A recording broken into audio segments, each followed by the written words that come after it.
Hello, this is THIKiLAN. Right, programming language என்னென்ன வகையான programming language இருக்குது? குறிப்பாக 700க்கும் மேற்பட்ட ப்ரோக்ராமிங் லாங்குவேஜ் இருந்தாலும் என்ன காரணத்தால் பைத்தன் ப்ரோக்ராமிங் பெஸ்ட்டாக இருக்குது?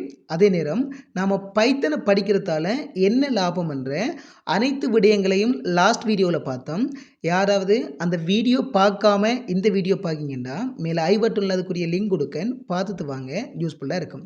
Right, okay. அது தொடர்ச்சியாக நாம் இந்த வீடியோவில் என்ன பார்க்குறோம்டா, பைத்தன்டா என்ன ப்ளஸ் அதே நேரம் அந்த பைத்தனுடைய வரலாறு.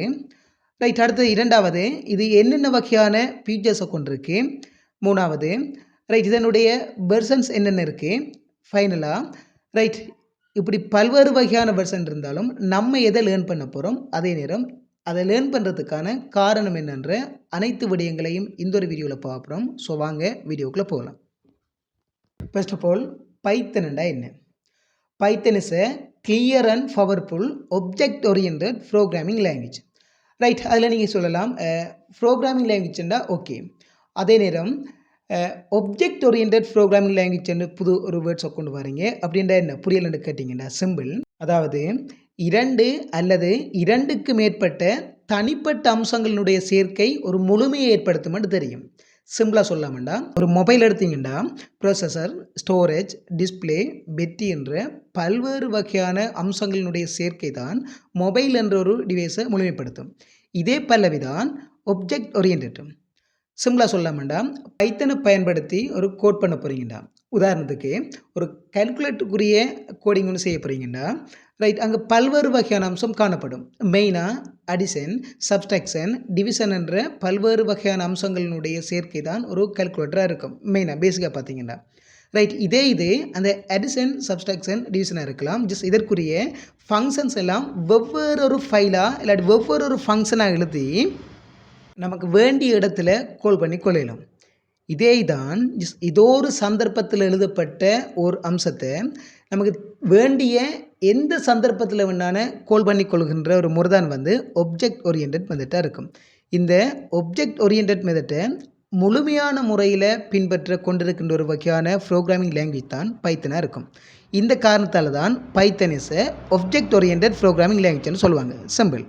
இவ்வாறு காணப்படுகின்ற பைத்தனை கிடோ ஆண்ட்ரிசம் என்பவர் 1980 இதை கிரியேட் பண்ணார்.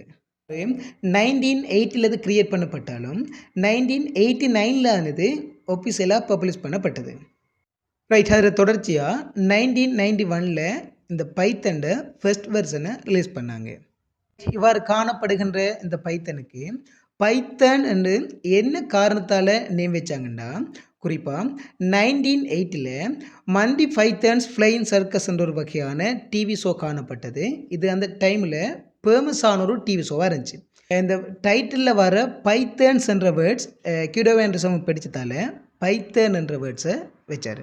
ரைட், அதில் தொடர்ச்சியாக இவ்வாறு காணப்படுகின்ற இந்த பைத்தனை பிஎஸ்எம், அதாவது இந்த பைத்தன் சாஃப்ட்வேர் ஃபவுண்டேஷன் தான் இதை மெயின்டைன் பண்ணிட்டு வராங்க. ரைட், அடுத்ததான் இந்த பைத்தன் என்னென்ன வகையான ஃபீச்சர்ஸை கொண்டிருக்கின்றதை பார்க்குறோம்.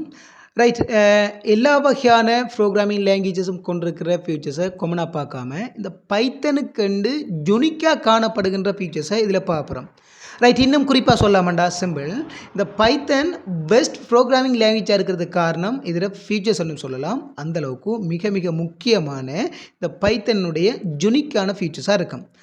ரைட், அதில் முதல்ல பார்த்தீங்கன்னா ஈஸி டு லேர்ன், இரண்டாவது இன்டர்பிரிட்டர், மூணாவது மெனி லைப்ரரிஸ், நாலாவது சப்போர்ட்டட் ஒதர் ப்ரோக்ராமிங் லாங்குவேஜ் அப்படின்னு என்னென்னு தொடர்ச்சியாக பார்ப்போம். ரைட், அதில் ஃபர்ஸ்ட் ஒன் எடுத்திங்கன்னா ஈஸி டு லேர்ன். ரைட், நீங்கள் போன வீடியோ பார்த்தீங்கன்னா தெரிஞ்சிருக்கும். நான் போன வீடியோவில் சொல்லியிருப்பேன் ஒரு பைத்தன் படிக்கணுமெண்டு அவங்களுக்கும் என்ன தெரிஞ்சிருக்கணுமென்று சொல்லியிருப்பேன். குறிப்பாக படிக்கணும் என்ற ஒரு ஆர்வம் இருந்தால் மட்டும் போதுமென்று சொல்லியிருப்பேன். அது என்ன ரீசன் கேட்டிங்கன்னா, உதாரணத்துக்கு C++ என்ற ப்ரோக்ராமிங் லாங்குவேஜில் ஒரு ஹலோ வேர்ல்ட் எழுத போகிறோம்டா, அதுக்கு ஸோ ஹேஸ் இன்க்ளூட் பண்ணி ஜஸ்ட் அந்த இன்க்ளூடில் ஸோ மெயின் ஃபங்க்ஷனை கால் பண்ணி ஸோ அதுக்குள்ள ஒரு வகையான அம்சத்தை ஒரு வேர்ட்ஸை ரிட்டர்ன் பண்ணால் தான் அது கண்டிப்பாக C++ல் ரன் ஆகும்.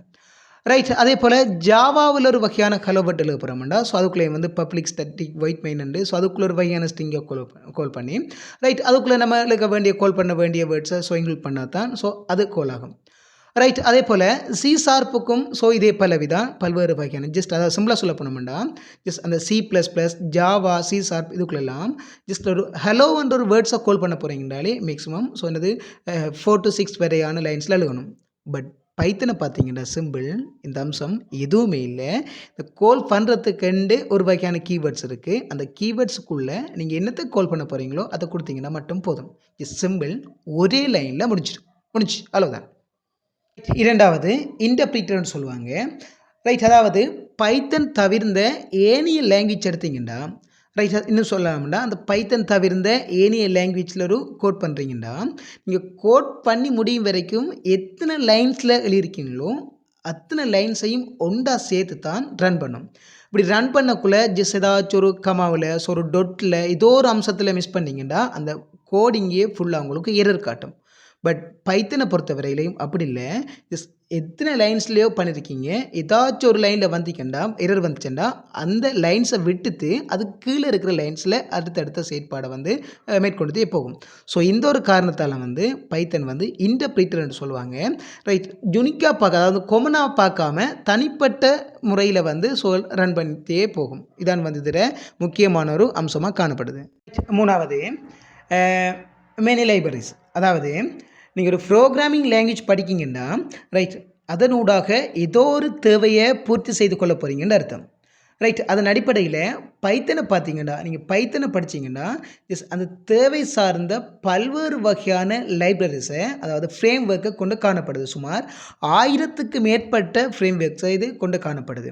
உதாரணத்துக்கு வெப் டெவலப்மெண்ட்டாக இருக்கலாம், ஸோ அப்படி இல்லை ஒரு டெஸ்க்டாப் டெவலப்மெண்ட்டாக இருக்கலாம், இல்லை ஒரு கேம் டெவலப்மெண்ட்டாக இருக்கலாம், ஸோ அப்படி இல்லை ஒரு மொபைல் அப்ளிகேஷன் டெவலப்மெண்ட்டாக இருக்கலாம், ஏன் ஒரு சாஃப்ட்வேர் டெவலப்மெண்ட்டாக இருக்கலாம். இப்படி டேட்டா பேஸ் டெஸ்டிங் என்று பல்வேறு வகையான அம்சங்களையும் மேற்கொள்கிறதுக்கு ஏகப்பட்ட லைப்ரரிஸ் காணப்படுது. இதால் தான் சொல்லுவாங்க இந்த பைத்தன் ஃபீச்சர்ஸில் இது மிக முக்கியமான ஒரு அம்சம் உண்டு. அடுத்தது எந்த ஒரு ப்ரோக்ராமிங் லாங்குவேஜ்லையும் இல்லாத ஒரு அம்சத்தை இந்த பைத்தன் கொண்டிருக்கு. சிம்பிளாக சொல்லாமண்டா ரைட். நீங்கள் பைத்தனை பேஸ்ட் பண்ணி அதை பைத்தனில் ஒரு ப்ரோக்ராம் கோட் பண்ணுறீங்கன்னா இந்த பைத்தனில் பண்ணப்பட்ட கோட்டை நீங்கள் C++லேயோ ஜாவாவிலேயோ மாற்ற போகிறீங்க. அப்படி இல்லை ஜாவாவில் ஒரு கோட் பண்ணுறீங்கன்னா அதை நீங்கள் பைத்தன் பேஸ்ட்டாக மாற்ற போகிறீங்கன்னா சிம்பிளாக நீங்கள் மாற்றிக்கொள்ளலாம். ஸோ இதைத்தான் சொல்லுவாங்க அதர் ப்ரோக்ராமிங் சப்போர்ட்டட் லாங்குவேஜ்னு சொல்லுவாங்க. இன்னும் சொல்ல போனோம்னா இந்த பைத்தனுக்குண்டு சில கம்பைலர் இருக்குது. இதனால தான் சொல்லுவாங்க பைத்தன் ஏனைய ப்ரோக்ராமிங் லாங்குவேஜையும் சப்போர்ட் பண்ணி கொள்ள வேண்டும். ரைட். இதுக்காண்டு கம்பைலர் என்ற ஒரு அம்சம் காணப்படுது. ரைட். குறிப்பாக சைத்தன் என்ற ஒரு வகையான அம்சம் இருக்குது, ஒரு வகையான கம்பைலர் இருக்குது. ரைட். இதை நீங்கள் இன்ஸ்டால் பண்ணி இதில் ரன் பண்ணிங்கன்னா நீங்கள் பைத்தனில் எழுதின கோட்டை சி ப்ரோக்ராமிங்க்கு மாற்றிக்கொள்ளும். ரைட். அதே மாதிரி ஜைத்தன் ஒரு வகையான கம்பைலர் இருக்குது. நீங்கள் இதனூடாக ரன் பண்ணிங்கன்னா பைத்தனை பேஸ்ட் பண்ணி எழுதின கோட்டை ஜாவாவுக்குரிய சோர்ஸ் கோடாக மாற்றிக்கொள்ளும். ரைட். அதே போல் இரோன் பைத்தன் ஒரு வகையான கம்பைலர் இருக்குது. ரைட். இதை பேஸ்ட் பண்ணி நீங்கள் கம்பைல் பண்ணிங்கன்னா .NET சி ஷார்ப்புக்குரிய ஒரு வகையான சோர்ஸ் கோடாக மாற்றிக்கொள்ளும். இப்படி பைத்தனால் எழுதப்பட்ட ஒரு கோடை உங்களுக்கு விரும்பின லாங்குவேஜில் நீங்கள் மாற்றிக்கொள்ளலாம். இது மிக முக்கியமான ஒரு வகையான ஃபீச்சர்ஸாக காணப்படும் இந்த பைத்தனை. இப்படி பல்வேறு வகையான ஃபீச்சர்ஸை கொண்டு காணப்படுறதால இந்த பைத்தனை கூகுளிலேருந்து யூடியூப்லேருந்து எனிவே நாசாவில் கூட இந்த பைத்தனை தான் பயன்படுத்தி கொள்கிறாங்க. இந்தளவுக்கு ஒரு முக்கியமான பவர்ஃபுல்லான ஒரு லாங்குவேஜாக காணப்படுது. அடுத்தது இந்த பைத்தனில் .1, 1, 2, 3 என்ற 4 வகையான வெர்ஷன்ஸ் அவைலபிளாக இருக்குது. ரைட். அதில் ஃபர்ஸ்ட் வெர்ஷன் .NOTE இருக்கும். குறிப்பாக .9. ரைட். இதை 1991 இதை ரிலீஸ் பண்ணாங்க. ரைட். இதை தொடர்ந்து 1994 to 2000 வரைக்கும் 1.ல் 7 வகையான வெர்ஷன் அப்டேட் வந்துச்சு. ரைட். அதே மாதிரி 2000 to 2010ல் 8 வகையான அம்சம் 2.2ல் அப்டேட்டில் வந்துச்சு. ரைட். அதே போல் 2008லேருந்து இப்போது வரைக்கும் 10 வகையான வெர்ஷன் அப்டேட்டில் இருக்குது. தற்போதைக்கு யூஸ் பண்ணப்படுற வெர்ஷன் எது கேட்டிங்கன்னா 3.9 இருக்கும். ரைட். இதை தாண்டி நெக்ஸ்ட் மந்தில் 3.10க்குரிய வெர்ஷன் அப்டேட் பெறன்னு சொல்லியிருக்காங்க. இதில் நாம் என்ன படிக்க போகிறோம்னு கேட்டிங்கன்னா லாஸ்ட் வெர்ஷன் 3.9 படிக்க போகிறோம். ஸோ நாம் இந்த வீடியோவில் என்னென்ன பார்த்துருக்கோம்னா பைத்தன்டா என்ன, இந்த பைத்தனுடைய வரலாறு, அது நேரம் என்ன காரணத்தால் இந்த பைத்தன் என்ற நேம் வந்துச்சு. ரைட், அடுத்தது இந்த பைத்தன் வந்து எவ்வாறான ஃபீச்சர்ஸை கொண்டு காணப்படுது, அது நேரம் இந்த பைத்தனில் என்னென்ன வெர்ஷன்ஸ் அவைலபிள் இருக்குது, ஃபைனலாக அப்படி பல்வேறு வகையான வெர்ஷன் இருந்தாலும் நாம் என்ன படிக்க போகிறோம்ன்ற விடயங்களை இந்த வீடியோவில் பார்த்தோம். ரைட், ஸோ நம்ம வெற்றிகரமான முறையில் அடுத்த வீடியோவில் பைத்தனை ஸ்டார்ட் பண்ணுவோம். இந்த வீடியோ பிடிச்சிருந்தா லைக் பண்ணுங்கள், ஷேர் பண்ணுங்கள், சப்ஸ்கிரைப் பண்ணுங்கள். அதே நேரம் உங்களோட கருத்துக்களை கமெண்ட் பண்ணிக்கொள்ளுங்கள். ரைட், மீண்டும் இன்னும் ஒரு வீடியோவில் சந்திப்போம். ஓகே, பாய்.